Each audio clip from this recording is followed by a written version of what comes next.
Hello, welcome to BMC's Learning Center. In this session, we will discuss MainView's Alarm Manager and how to tune it. Alarm Manager is a major component of MainView CPU utilization. Its purpose is to allow the customer to proactively receive notifications based on any data available in MainView. The Alarm Manager runs in the CAS address space, so each LPAR contains an instance of Alarm Manager. The alarms are stored in a local USS file system. For maximum control, each Alarm Manager instance should have its own USS file. They should not be shared between multiple LPARs. Provided that the Alarm Manager is active, when the CAS is started, it will read the alarm definitions from the alarm file. All active definitions are then sent to the Alarm Evaluator code, which runs in the individual product's address spaces, or PAS. Alarms may be grouped into an alarm set for increased efficiency. When one or more alarms in an alarm set are to be evaluated based on the alarm interval, the corresponding data table in the PAS is read, and some or all of the rows are passed to the Alarm Evaluator.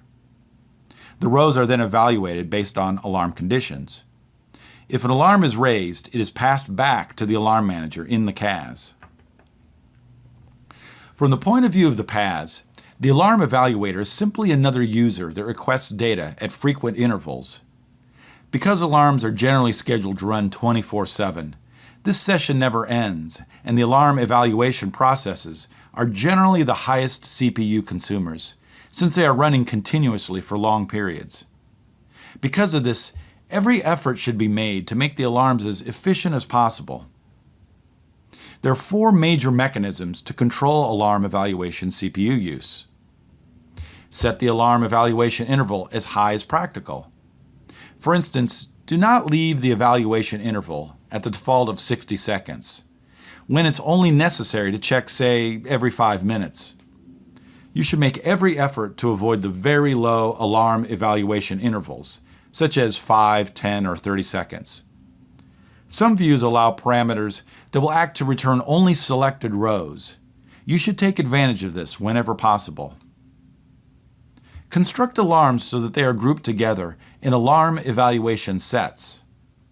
There are very strict rules which must be followed in order to group the alarms for single pass evaluation. However, the payback for doing so is great. For instance, an alarm group of 6 alarms may save 75 to 80% of the CPU that 6 alarms would use if evaluated individually. Avoid the use of summary views as the basis for alarms. The summarization process itself adds additional overhead to the evaluation process, and summary forms are almost never able to be grouped together. It is more efficient for alarms to be evaluated on the local LPAR. Because of this, multi-system or SSI contexts should be avoided. Some examples of multi-system contexts are ALL, Sysplex, and DB2 data sharing groups. Use of non-local contexts may cause multiple evaluations of the same alarm if the alarm is deployed to multiple systems. If each alarm manager has its own USS file system, the tag and deploy function can be used to control where the alarm is executing. By using local contexts, you will ensure that the alarm runs only where desired, at minimal cost. The best context to use is the special context QWHERE.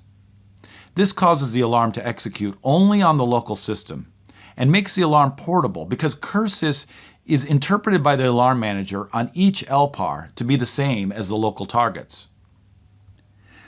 Now let's look at the dangers of using a multi-system context. In this case, the context ALL. In this example, we see that as the alarm is deployed on each system, it will in fact execute on all of the systems for each instance of the alarm. Therefore, in a 3-system Sysplex, it does 3 times the amount of work it should. In a 12 LPAR Sysplex, it would do 12 times as much work. A PAS contains a set of data tables similar to a DB2 database. When an alarm set is activated for evaluation, it uses the data from a single table. In general, the entire data table is presented to the alarm set by the selector. However, under some circumstances, the selector may return a subset of the data table. This is called pre-filtering and is dependent on the architecture of the product and its selectors. Pre-filtering is activated by the use of alarm parameters. If the alarm is based on a summary view, a QWHERE qualification may be attached to the view. This filters out unqualified rows prior to summarization. This capability is not available for normal tabular views. Tabular views will operate on the entire data table unless pre-filtering is active.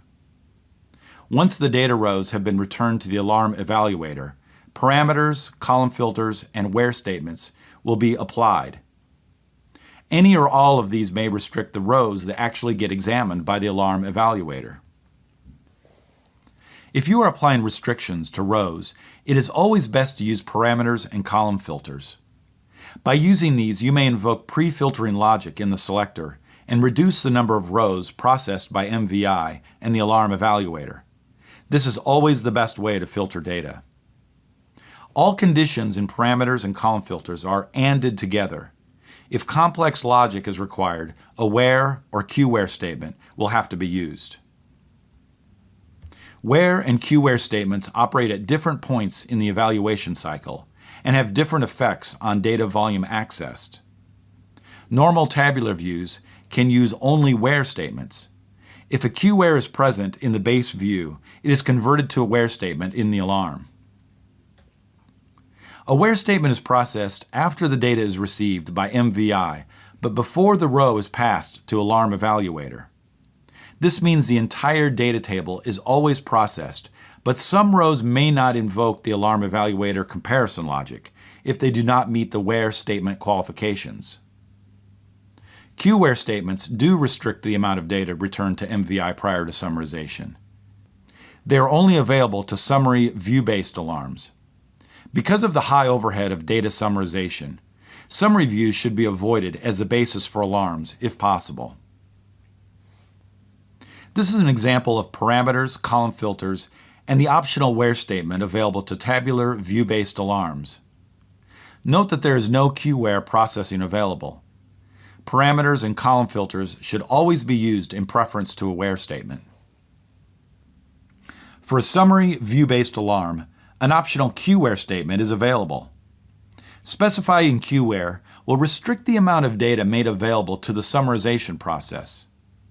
The optional WHERE statement will be applied after summarization and can filter on composite values such as the total, average, minimum, and maximum for numeric fields. In addition, count can be used for character fields.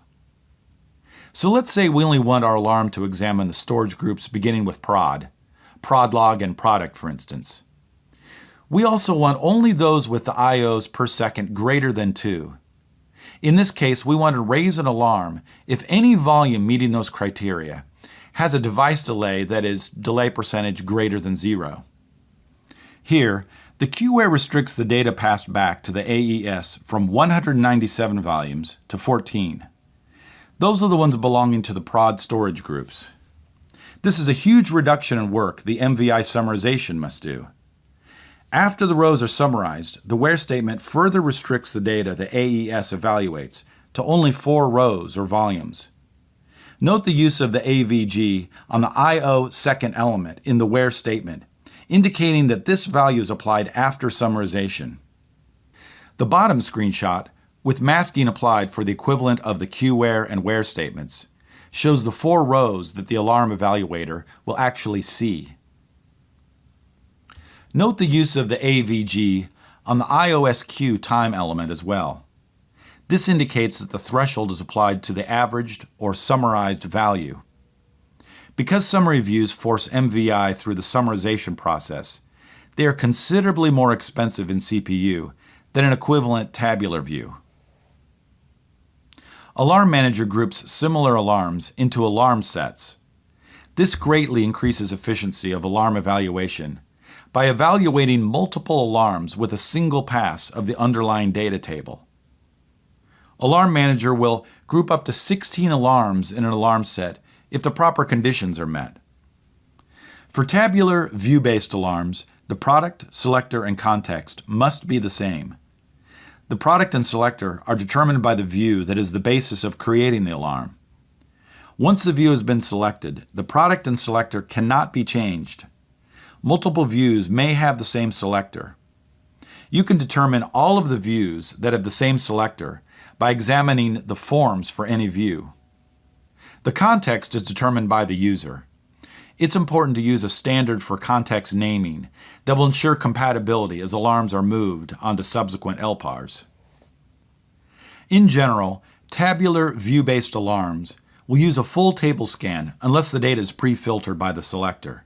This is not under the user's control. As mentioned, parameters, column filters, and where statements may restrict the data that is actually evaluated by the alarm evaluator. Normally, though, the entire table will be returned to MVI and read by Alarm Evaluator. The criteria for forming an alarm set for summary view-based alarms is more complex. In addition to the 3 criteria for tabular view-based alarms, the group by, parameters, column filters, and optional QWHERE statements must all match. This makes it unlikely that a summary view-based alarm will be grouped with another. Due to the larger overhead resulting from performing the calculations necessary to produce summaries, these views should be avoided as the basis for alarms. As shown here, the average CPU time for otherwise identical alarms is nearly twice as high when using a summary view as the alarm basis. BMC provides very detailed resource utilization for alarms. Note that the data is reported at the alarm set level because this is the unit of work for Alarm Manager. By sorting on total CPU or average CPU per evaluation, you can see the most expensive alarms. To see information on which alarms make up an alarm set, hyperlink on the Alarm Set ID column. Note that the alarm set at 0005 contains 5 alarms. So on a per alarm basis, the average CPU per evaluation is only 0.0035, which is a very reasonable value. However, the problem with this alarm set and what is driving up the total CPU time is a very large number of evaluations, 43,000 plus versus 3,600 for the other alarm sets. In this case, although there are 5 alarms grouped together, they operate at very low intervals. Because of this, the number of evaluations, meaning what alarm evaluator is reading from the MV-ZOS job table, is very high. Alarm frequency or evaluation interval should be set as high as practical while ensuring timely problem notification. Note that the context must match exactly, in this case the hard-coded LPAR name BMCB.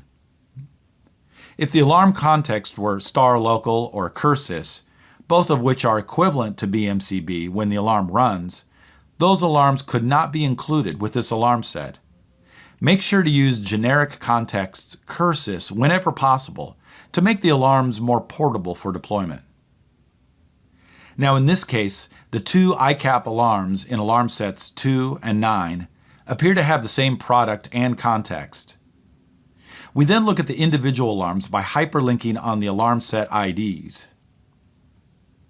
Although in the AE perf display both alarm sets appear to have the same context, BMCB, one of them is actually using star local, a special context similar to QWHERE.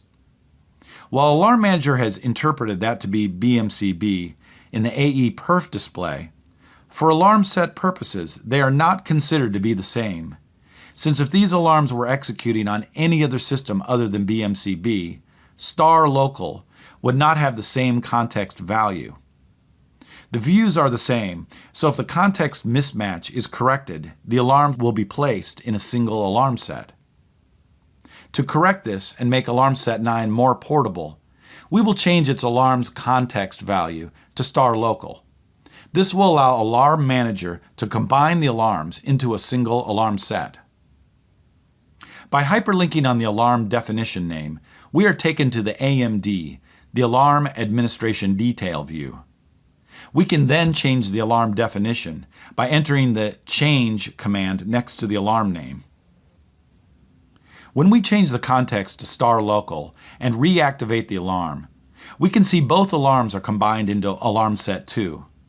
AlarmSet 9 no longer appears on the AE perf display.